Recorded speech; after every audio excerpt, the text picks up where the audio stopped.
नमस्कार, आप देख रहे हैं वीके न्यूज। मैं हूं सुनील राउत। क्या बिहार के जंग में या बिहार के रण में तेजस्वी यादव बुरी तरह से घिर गए हैं और क्या वो अकेले पड़ गए हैं और एनडीए से लड़ने की बजाय उन्हें अपनों से ही लड़ना पड़ रहा है?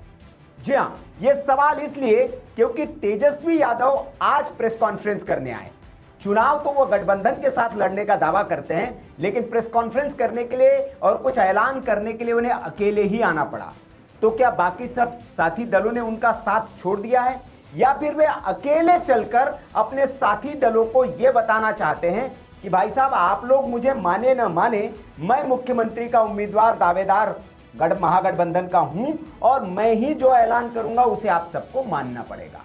इन तमाम सवालों ने जो है वो जन्म दे दिया है कि क्या महागठबंधन में एक महाकलह मची हुई है और सीएम फेस को लेकर और सीटों के बंटवारे को लेकर तेजस्वी यादव और महागठबंधन के जो साथी दल है वो उलझ गए। दरअसल तेजस्वी यादव आज आए और उन्होंने एक बहुत बड़ा ऐलान करते हुए कहा कि अगर हमारी सरकार बनती है तो मुख्यमंत्री बनते ही, उन्होंने कहा मेरे मुख्यमंत्री बनते ही। हालांकि ये बात दिगर है कि कांग्रेस पार्टी ये मानने को तैयार नहीं कि महागठबंधन के तेजस्वी यादव उम्मीदवार मुख्यमंत्री के है भी या नहीं। अभी तक कहा जा रहा है कि वो चुनाव के बाद देखेंगे, हमारी ओर से नहीं है, वो आरजेडी के उम्मीदवार होंगे तो होंगे। तो उन्होंने कहा कि मैं अगर आ गया और अगर जैसे ही मैं आऊंगा तो 20 महीने के भीतर बिहार के हर परिवार के एक व्यक्ति को सरकारी नौकरी दूंगा। अब बिहार की जनसंख्या जो है, अब आप उसको जोड़ लीजिए और एक परिवार में हम 5 लोग भी अगर औसत मान ले तो लगभग 20 करोड़ अगर हम जनसंख्या मानते हैं बिहार की, तो 4 करोड़ का औसत पड़ता है। 5 लोग भी अगर एक परिवार में माने तो हम 4 करोड़ परिवार जो है वो बिहार में है, ऐसा आप समझ सकते हैं। तो 20 महीने में तेजस्वी यादव क्या 4 करोड़ लोगों को नौकरी दे पाएंगे? क्या ये प्रैक्टिकल है? क्या ये संभव है या सिर्फ चुनाव जीतने के लिए जुमलेबाजी भर है?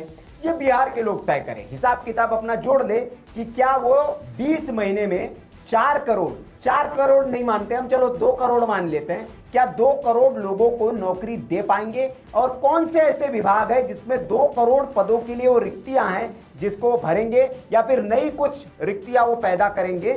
सरकारी नौकरी, उन्होंने नौकरी नहीं कहा, नौकरी तो भाई प्राइवेट भी होती है, कुछ रोजगार का सृजन किया जा सकता है, नई फैक्ट्रियां लगाई जा सकती है, लेकिन उनका कि सरकारी नौकरी देंगे हर घर से एक व्यक्ति को। तो इसीलिए सवाल यह पैदा होता है कि इतनी करोड़ों नौकरियां कैसे जनरेट करेंगे और इसके लिए फंड कहां से आएगा? क्योंकि भाई बिहार में तो ऐसा है नहीं कि कोई तेल के कुएं हैं या फिर सोने और हीरे की खदान है कि वहां से रेवेन्यू जनरेट होगा।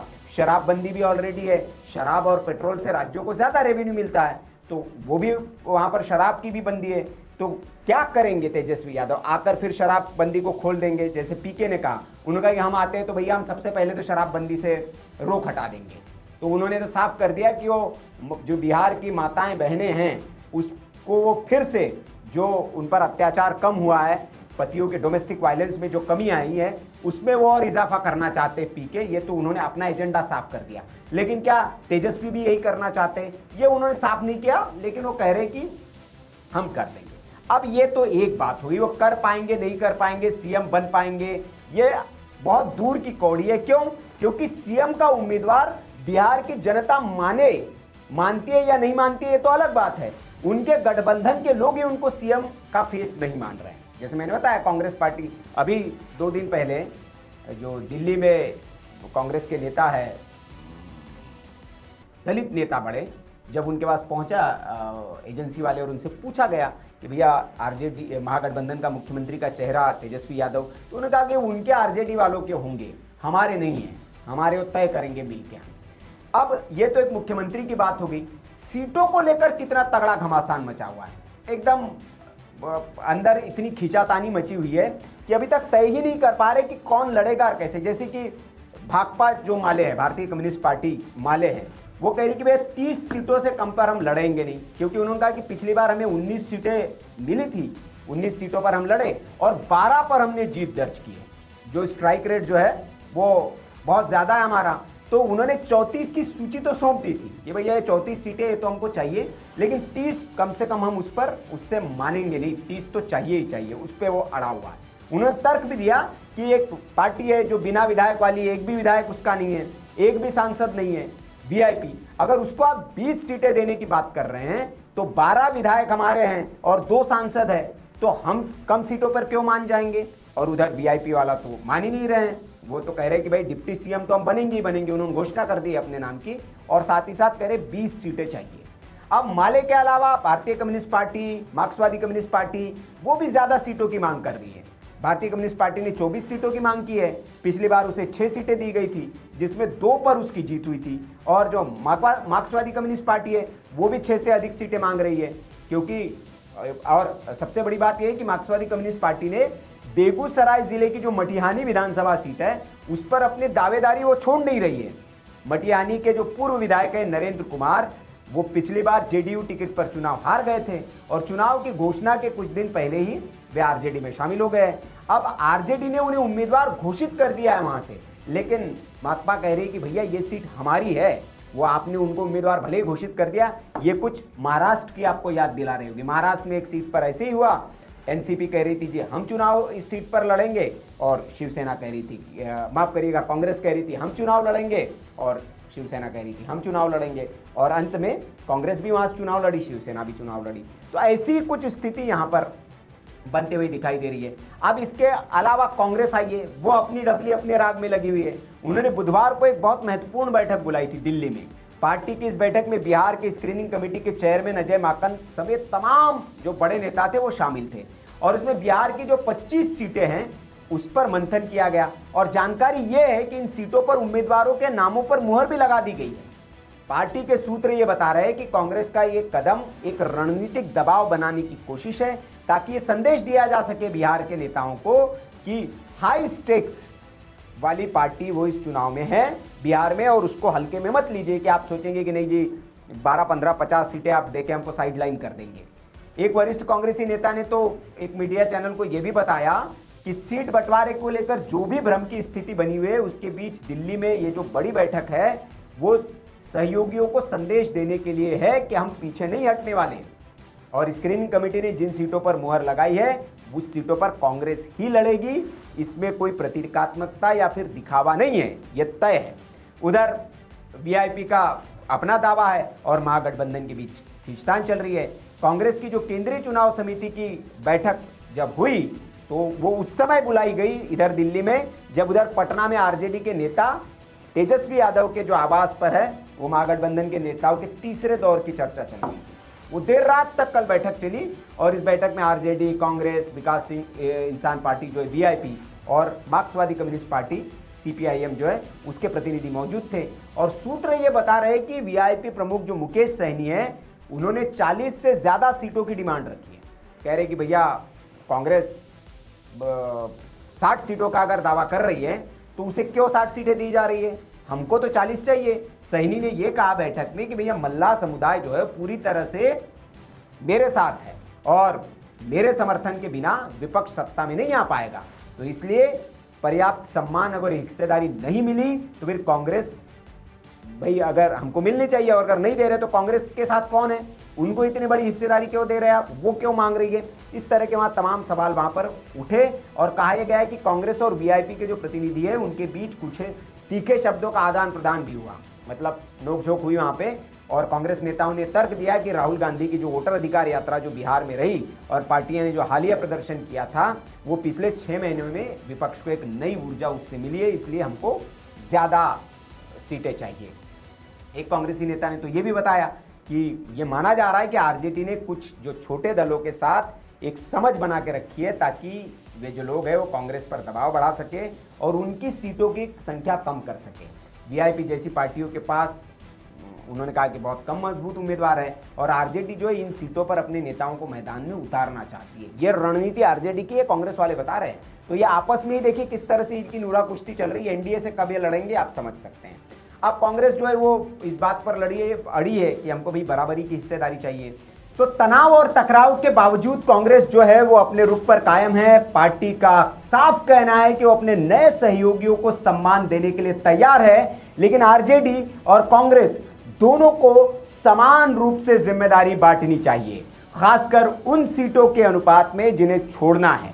कांग्रेस को यह पूरा आत्मविश्वास है कि वो उसने अपने उम्मीदवार की जो चयन की प्रक्रिया है उसको जो है वो तेज कर दिया है और वो इसको छोड़ने वाली नहीं है। इधर महागठबंधन के भीतर जो टिकट बांटने और मुख्यमंत्री के चेहरे को लेकर जो हालात बन रहे हैं वो साफ तौर पर यह संकेत दे रहे हैं कि गठबंधन में अब तेजस्वी यादव को मुख्यमंत्री का चेहरा मानने की स्थिति पूरी तरह से पक्की नहीं लग रही है, क्योंकि आरजेडी की ओर से जहां कहा जा रहा है कि तेजस्वी यादव हमारे मुख्यमंत्री के चेहरे होंगे, लेकिन कांग्रेस ने साफ कर दिया है कि भाई चुनाव के बाद हम तय करेंगे। इधर उदित राज का 2-3 दिन पहले हमने आपको बयान आया ही है, जब उनसे पूछा तो उन्होंने कहा कि वो आरजेडी के उम्मीदवार होंगे, वो हमारे महागठबंधन के उम्मीदवार नहीं है। तो क्या स्थिति है ये आप समझ सकते हैं। तेजस्वी को अपनों से ही लड़ाई लड़नी पड़ रही है। अब खबर एक और निकल कर आ रही है कि तेजस्वी यादव को अपनी हार जो है वो दिख रही है। पार्टी का एक इंटरनल सर्वे आया जिसके मुताबिक वो राघोपुर सीट, जो उनके पैतृक सीट, जैसे रायबरेली और अमेठी कांग्रेस की सीट गढ़ हुआ करता था, वैसे राघोपुर जो है वो लालू प्रसाद यादव के यादव परिवार की एकदम मजबूत किला सीट मानी जाती है, जहां से वो लड़े परिवार का कोई भी सदस्य तो जीत ही जाए। लेकिन इस बार पार्टी का इंटरनल सर्वे यह बता रहा है कि वहां से राघोपुर से भी स्थिति ठीक नहीं है तेजस्वी की, और इसलिए खबर यह आ रही कि तेजस्वी इस बार 2 सीट से चुनाव लड़ने का प्लान बना रहे हैं और वो 2 सीट से चुनाव लड़ेंगे। क्यों? क्योंकि राघोपुर में इस बार तेज प्रताप यादव ने मोर्चा संभाल लिया है।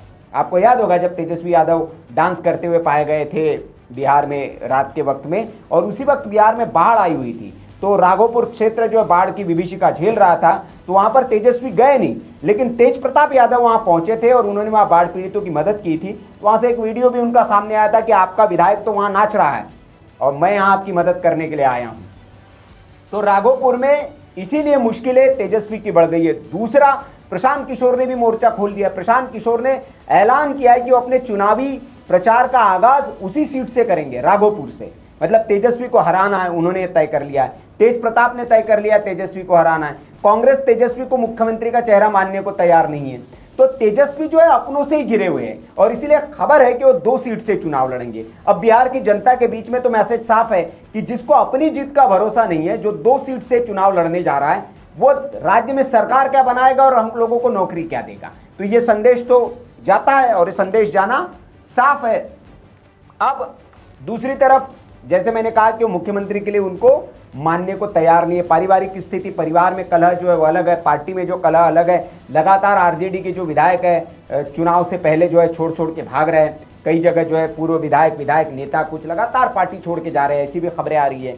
तो ये जो हुआ है उसमें तेजस्वी यादव अपनों से ही घिरे हुए हैं, उलझे हुए हैं और उनको समझ नहीं आ रहा है कि एनडीए से कैसे लड़े। दूसरी तरफ एनडीए जो मजबूत स्थिति में, नीतीश कुमार मुख्यमंत्री का चेहरा तय है और प्रधानमंत्री नरेंद्र मोदी के चेहरे के साथ भारतीय जनता पार्टी और एनडीए जो है मैदान में उतरी है। 2 चेहरे, डबल जिसको आप कह सकते हैं कि चेहरे जो है वो एनडीए इसलिए मजबूत स्थिति में है। और आप महागठबंधन के पास देखिए तो एक चेहरा तक वो तय नहीं कर पा रहे। तो जनता के बीच ये मैसेज जा रहा है। इसीलिए जो चुनाव पूर्व जो सर्वे निकल कर आ रहे हैं उसमें महागठबंधन की स्थिति इसलिए इतनी कमजोर बताई जा रही है और एनडीए की स्थिति इसलिए इतनी मजबूत बताई जा रही है। क्यों? क्योंकि स्थिति आपके बीच उहापोह की है और जनता के बीच साफ संदेश नहीं जा रहा है कि भाई गठबंधन में इतना, वो भारतीय जनता पार्टी अपने इस पे ऐड भी चला रही है, लठबंधन, कह रहे कि गठबंधन नहीं है लठबंधन है, क्योंकि सीटों को लेकर आपस में उलझे हुए। कोई डिप्टी सीएम बनना चाहता है, पहले से तय है, सीएम का चेहरा तय नहीं है लेकिन डिप्टी सीएम इनका पहले से तय है। तो ये तमाम तरह की खबरें। अब खबर जो भी है बिहार के लोग इसको अच्छे से बताएंगे। क्या आप भी इससे सहमत हैं? क्या तेजस्वी यादव को बिहार की जनता सीएम का चेहरा मान रही है? क्योंकि उन्होंने तो खुद ऐलान कर दिया है, क्योंकि गठबंधन मानने को तैयार नहीं है। क्या बिहार की जनता मान रही है? कमेंट करके आप जरूर बताएं। और क्या लगता है आपको कि तेजस्वी पूरी तरह से फंस चुके, उलझ चुके हैं और क्या उनका चुनाव में हश्र होने वाला है? ये आप कमेंट करके हमें जरूर बताएं। वीडियो अगर अच्छा लगा हो तो लाइक करें, शेयर करें और ऐसी खबरों के लिए आप देखते रहिए वीके न्यूज। नमस्कार। वीके न्यूज, राष्ट्र के नाम।